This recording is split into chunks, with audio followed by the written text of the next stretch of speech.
В 23-м доме по улице Строителей с началом отопительного сезона жители будто оказались в тропиках. Ланда Шарифуллина живет здесь 45 лет. Говорит, такие ливни видела только по телевизору. Как грохот, вот как водопад, сверху до низу. Дочь пришла со школы, даже не могла зайти в подъезд. Представляете, ушла к племяннице, пока вот все это не устранили. Вода была повсюду, говорят жители. Такой же потоп здесь случился и 10 лет назад. Здесь все и у нас затопило в квартире немножко. По проводу через лампочку вода капала. Пострадали в основном квартиры сверху. У многих с потолка капала вода. Ну, люди, которые шли, с улицы, они были зонтами. Потому что иначе, вся была бы мокрая.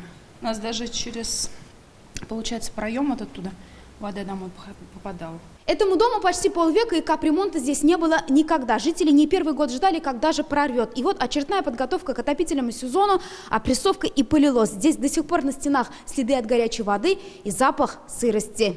Сегодня весь день здесь работали слесари. Чугунная, железная была труба. Из-за чего она прорвала?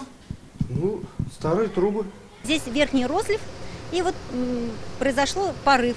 В течение получаса мы подъехали, все устранили. Сегодня уже у нас новая труба. Мы заменили трубу, провели сварочные работы.